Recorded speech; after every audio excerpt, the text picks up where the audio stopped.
Part 3. The Fire Within. Neha sat by the window, staring at the quiet Delhi skyline. The night was thick with humidity, the distant honks of cars and murmurs of street vendors blending into a dull hum. Her body still carried the warmth of Ranjan's touch, but her mind was a storm of conflicting emotions. Her fingers traced the rim of her coffee mug, the warmth grounding her in reality. Last night had been another step into the unknown. A night of passion, a moment of surrender, yet again leaving behind an aftertaste of something deeper, something unfulfilled. Every time Ranjan touched her, he awakened a fire inside her, but once the flames died down, she was left searching for something more. What was she really looking for?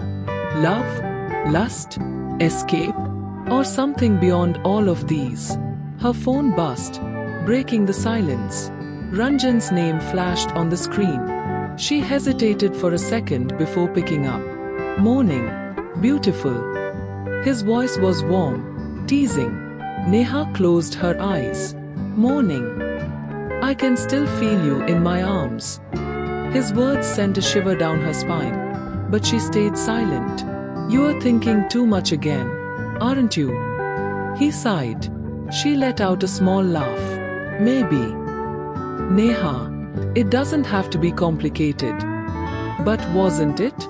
Hadn't it already become something much deeper than just stolen moments of passion? She wanted to say something, to explain the turmoil inside her, but instead, she changed the subject. Did you sleep well? Not really. I was too busy thinking about you. His voice dropped, laced with desire. About last night. About the way you melted under my touch. Her breath hitched. Ranjan had a way of making her body surrender, of making her forget, if only for a while. But once the night ended, the weight of her past, of her loss, came crashing back. She wanted to feel wanted.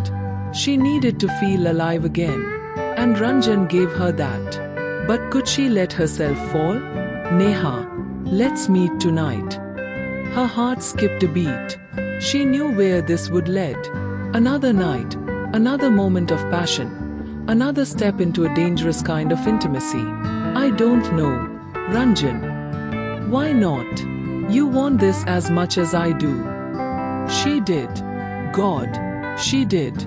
But something inside her still held back. I'll pick you up at 8, he said, his tone firm, leaving no room for refusal. Neha exhaled. She should have said no. She should have drawn a line. But instead, she whispered, okay. That night, Neha stood in front of the mirror, her reflection staring back at her. She had chosen a deep maroon sari, the fabric hugging her curves in all the right places. Her hair fell in soft waves, her lips painted a shade darker than usual. Was she dressing for him? Or for herself? A knock at the door pulled her from her thoughts. When she opened it, Ranjan's eyes darkened as he took her in. You look breathtaking. A slow smile curved on her lips. And you are late.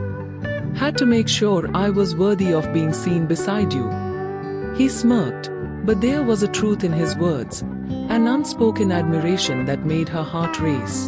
They drove through the city, the night air thick with anticipation. Instead of a restaurant, Ranjan took her to a secluded rooftop bar, the Delhi skyline stretching before them. Fairy lights flickered above, casting a golden glow over them. They sat close, the conversation flowing, but the undercurrent of desire was impossible to ignore. At one point, he leaned in, his fingers brushing against hers. Tell me what's going on in that beautiful mind of yours. She looked into his eyes. I'm scared. Ranjan frowned. Of me. Of this. Of how easy it is with you. He reached for her hand, his thumb stroking her skin. Then don't fight it. A beat of silence. Then, in a whisper, she confessed, I don't know if I'm ready to fall again. Ranjan exhaled. Neha, I'm not asking for forever. I'm asking for tonight. For this moment. She closed her eyes. Maybe he was right.